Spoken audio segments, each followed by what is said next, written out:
तो एक legendary world cup के एंड पर आ रहे हैं, एंड हो रहा है, फ्रांस चली गई है फाइनल में, अर्जेंटीना वर्सेस फ्रांस होने वाला है। बट उसके साथ साथ बड़ी बड़ी न्यूज निकल कर आ रही है ट्रांसफर न्यूज में। जैसे ही वर्ल्ड कप खत्म होने वाला है वापस सब ट्रांसफर न्यूज पर लग जाएंगे। कौन सी क्लब किसको साइन कर रही है, किसकी क्लब किसको साइन कर रही है, कहां पर जाएगा रोनाल्डो, ये उसमें से एक सबसे बड़ा क्वेश्चन तो है भाई, क्योंकि ये क्वेश्चन आंसर अभी तक किसी ने किया नहीं है, ना ही फाब्रिज़ियो रोमानो, ना ही जेरार्ड रोमेरो, ना ही कोई और बड़ा, ना ही एथलेटिक यूके ने, किसी ने भी अभी तक कुछ बोला नहीं है इस पर। और जब तक यहाँ पर कुछ आती नहीं कॉन्क्रीट तब तक हम स्पेकुलेशंस तो लगा ही सकते हैं ना, क्योंकि रोनाल्डो हमें दे रहा है न्यूज़। सबसे पहली बात यह है कि रोनाल्डो दिखा है रियल मैड्रिड की ट्रेनिंग फैसिलिटीज़ में ट्रेनिंग करते हुए।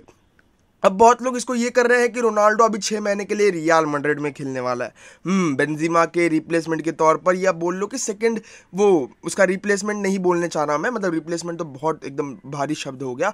वो बोलते हैं कि एक बैकअप के तौर पर, मतलब बेंजीमा की कभी ज़रूरत पड़ गई तो रोनाल्डो फ्रॉम द बेंच आ सकता है, मतलब ये स्पेकुलेशंस लगा रहे हैं। बट सच्चाई कुछ और है। तो सच्चाई ये है कि क्रिस्टियानो रोनाल्डो एक रियल मैड्रिड लेजेंड है, बहुत बड़ा, मतलब सबसे बड़ा लेजेंड है रियल मैड्रिड का, ठीक है। अब यहाँ पर फ्लोरेंटिनो पेरेज ने अपना हाथ बढ़ाते हुए कि चलो भाई गिले शिकवे मिटा दो, अपने में बोली चाली हो गई, कोई बात नहीं, अपना हाथ बढ़ाते हुए रोनाल्डो को दिया, देख तू अभी क्लब के बिना है, पता है, यहाँ पर आजा ट्रेनिंग कर ले।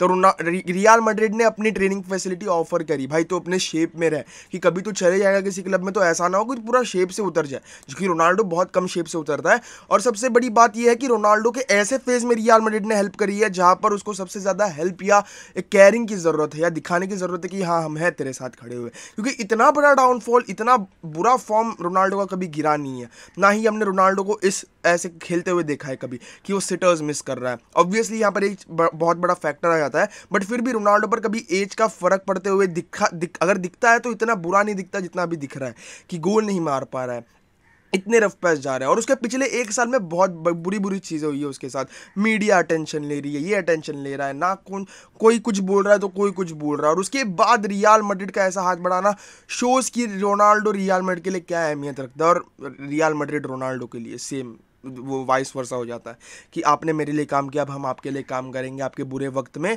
हम आपको निकालेंगे वहाँ से। बट इसके बाद बात यह आ जाती है कि रियल मैड्रिड साइन करने वाले रोनाल्डो को ये चांस बहुत कम लग रहा है, क्योंकि रियल मैड्रिड अब एक एजेड प्लेयर को अपनी टीम में नहीं रखना चाहती।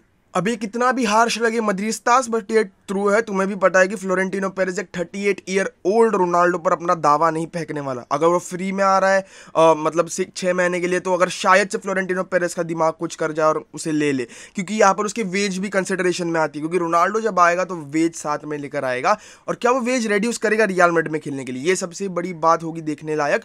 बट फिर भी जितना हमें पता है फ्लोरेंटिनो पेरेज कुछ भी हो भाई, वो बंदा ऐसे ओल्ड प्लेयर्स पर दावा नहीं करता, ना ही वो अपना गैम्बल खेलता है ऐसे प्लेयर्स पर, ठीक है। वो बड़े नए नए प्लेयर्स को ढूंढता है।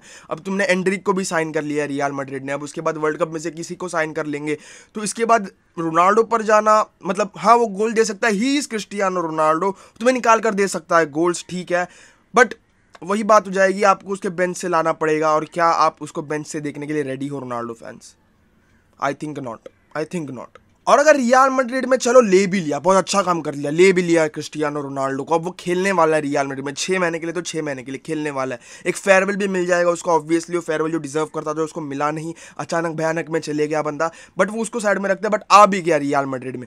तो आप क्या देख रहे हो, किसे बेंच करोगे आप are you ready to bench Vinicius Junior, are you ready to bench Fede Valverde जो राइट विंग पर खेलता है, अगर राइट विंग पर खेलता है तो रॉड्रिगो को बेंच, मतलब वो बेंच से ही आता है ऑब्वियसली बंदा, बट बीच बीच में स्टार्ट्स मिल जाती है बंदे को, तो रॉड्रिगो, बेंजीमा, किसे बेंच करते हुए देखना चाहोगे? अब तो एंड्रिक भी आ रहा है तुम्हारी टीम में, तो मतलब और एक बंदा पकड़ लो कि आने वाला है, तो क्या तुम बेंच कर सकते हो इन यंग प्लेयर्स को? नहीं, you can't bench this players, क्योंकि ये तुम्हें तुम्हारा काम कर दे रहे हैं। बट अगर हम पर्टिकुलर क्लब्स की बात करें तो यहाँ पर बहुत चुनिंदा क्लब्स बच जाते हैं जो रोनाल्डो को अभी फिलहाल अफोर्ड कर सकते हैं, maybe premier league clubs, क्योंकि सबको इक्वल डिस्ट्रीब्यूशन मिलता है पैसे का। शायद से वो चेल्सी चले जाए, आर्सेनल चले जाए, कहीं और पर चले जाए, दैट सीम्स लाइकली। फिलहाल तो हमें जैसे देखकर लग रहा है कि आर्सेनल के पास भी पैसा, वो कंटेंट भी कर रही है यूसीएल के लिए, प्रीमियर लीग के लिए भी। चेल्सी के पास भी, चेल्सी भी यूसीएल में खेल रही है और ऊपर से प्रीमियर लीग के लिए भी कंटेंट कर रही है, मतलब कर रही है, बट वैसे दिख नहीं रहा समझ रहे हो। और अगर मैं बात करूँ आउटसाइड प्रीमियर लीग तो यहाँ पर बोरुसिया डॉर्टमुंड हो सकती है, यहाँ पर नेपोली हो सकती है, जो जा तो सकती है बट इनके पास वो वेज कमती पड़ जाती है क्रिस्टियानो रोनाल्डो के लिए कि इतना वेज अफोर्ड नहीं कर सकते वो। उनको मार्केटिंग हो जाएगी उनकी बट फिर भी वो वेज उतना अफोर्ड नहीं कर सकते और ना ही वो इतना वेज देना चाहेंगे। बायर्न म्यूनिच ने पहले ही बैकआउट कर दिया है कि हम नहीं लेना चाहते रोनाल्डो को, बचती है सिर्फ प्रीमियर लीग की क्लब्स। पोर्चुगीज क्लब्स लेना तो चाहेगी अपनी मार्केटिंग को देखते हुए कि उनकी लीग की मार्केटिंग बहुत जोरों शोरों से होगी, बट रोनाल्डो अभी फिलहाल पोर्चुगीज लीग में जाने की सोच नहीं रहा। उसे अभी भी यूसीएल फुटबॉल चाहिए जो कि पोर्चुगीज लीग में बहुत चुनिंदा क्लब्स को मिलती है, वहाँ पर चले जाए मिल सकती है बट फिर भी कुछ गारंटी नहीं है। उसे गारंटी चाहिए कि वो अभी नहीं अपना करियर हाई लेवल पर फिनिश करे। अब हाई लेवल पर फिनिश करना है तो एक ही जगह बचती है विच इज़ ला लीगा और प्रीमियर लीग।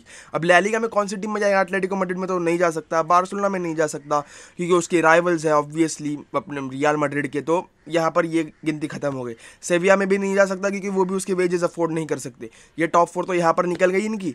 अब बचती क्या है? Realistically it is premier league, और प्रीमियर लीग में ही क्रिस्टियानो रोनाल्डो खेल सकता है। अगर हम चेल्सी की बात करना, चेल्सी के पास पहले से स्ट्राइकर की कमती चल रही है। उन्हें एक ऐसा स्ट्राइकर चाहिए जो चांसेस फिनिश करे, चाहे 10 गोल या 8 गोल मारे बट गोल मारे एटलीस्ट, क्योंकि लुकाकू ने वो काम नहीं किया। ओबामेयांग आया है तब से वो काम कर नहीं पाया, बीच में वर्ल्ड कप आ गया, that's a different thing, game बंद हो गए सब, बट तब तक कोई अपना एक स्ट्राइकर अपना काम नहीं कर पाया। वो नंबर 9 का सभी भी चलते आ रहा है वहाँ पर, तो शायद क्रिस्टियानो रोनाल्डो जाए 8-5 गोल मारे तो अच्छा लगे उन्हें भी। और एक डेस्टिनेशन बन सकती है दैट इज आर्सेनल। आर्सेनल भी बहुत तगड़ी खेल रही है, यूसीएल फुटबॉल शायद से गारंटेड है उनका अगले साल। प्रीमियर लीग के लिए कंटेंट कर रही है बिटवीन मैनचेस्टर सिटी, लिवरपूल, बहुत सारी टीमों के साथ कंटेंट कर रही है भाई प्रीमियर लीग के लिए, ऊपर से फर्स्ट पर है, तो ये एक डेस्टिनेशन हो सकती है। बट और एक लाइकली डेस्टिनेशन प्रीमियर लीग में इट्स न्यूकासल यूनाइटेड। भाई ने मतलब इन भाई लोगों ने पागल कुत्ते ने काट लिया इनको, मतलब बहुत तगड़ी तरीके से खेल रहा है प्रीमियर लीग में, जो इनको हेल्प करेगा। और इनके पास फाइनेंसेस भी है क्योंकि ये वो भाई वो तेल वाला पानी है, जो भी है तेल वाला पानी बोल रहा हूँ, मतलब तेल वाला किस्सा है इनका भी, तो इनके पास पैसे भी है, इन पर रोनाल्डो आ जाएगा, इनकी मार्केटिंग भी हो जाएगी, तो ऑब्वियसली ये भी हो सकता है। न्यूकासल यूनाइटेड टॉप 4 के लिए भी कंटेंट कर रही है इस सीजन, अगर टॉप 4 नहीं तो टॉप 6 में शायद से आ ही सकती है यूरोपा लीग खेलने के लिए। यहाँ पर मोस्ट लाइकली डेस्टिनेशन रोनाल्डो की अभी भी प्रीमियर लीग ही लग रही है। रियल मैड्रिड में वो ट्रेनिंग करने गया है। दोस्तों it may be possible Florentino Perez कुछ भी कर सकता है भाई, अपने आप उसके दिमाग से अटक गया, वो पागल हो जाएगा, कुछ भी कर लेगा, उसकी ईगो पर बात आ जाती है, तो वो वाला सीन है। But most likely destination premier league वाले ही लग रहा है। तुम्हारे क्या ख्याल है इस पर, ये जरूर बताना कमेंट्स में, ठीक है। कहाँ पर जाना चाहिए Ronaldo? He wants to finish his career at a high, but क्या कौन सी टीम उसे लेने के लिए तैयार है? 2-3 टीमें सामने तो आई है, चेल्सी ने अपना इंटरेस्ट दिखाया है रोनाल्डो के ऊपर, दैट्स फॉर मार्केटिंग रीजन, वो तो पता है हमें, यूएस वाला बंदा है, marketing reasons goes hand in hand, वो सब पता है। स्पोर्टिंग रीजंस का पता नहीं कितना चेल्सी स्पोर्टिंग रीजंस पर उस पर दबाव दे रही है कि स्पोर्टिंग रीजंस के लिए चाहिए रोनाल्डो, बट मार्केटिंग रीजंस तो है भाई। चेल्सी ने आकर बोला है, मतलब आर्सेनल को भी वो एक नंबर 9 की ज़रूरत है जो क्रिस्टियानो रोनाल्डो दे सकता है। बट आपको क्या लगता है कहाँ पर जाएगा Cristiano Ronaldo, which would be a best destination उसके लिए, ये ज़रूर बताना मुझे, क्योंकि मुझे भी जानना है कि आपके हिसाब से कौन होगा, ठीक है। आपके ओपिनियन जानने के लिए मैं एकदम मजे में रहता हूँ भाई। ओपिनियंस बताओ अपने, कहाँ पर नेपोली वेपोली कहाँ पर जाना चाहिए दोस्त, ठीक है। तो मिलूंगा अगली वीडियो में, तो goodbye, take care, peace out, जय हिंद दोस्तों। और वीडियो को लाइक करना भूले नहीं, सब्सक्राइब करें अगर चैनल पर नए हो तो। Bye bye.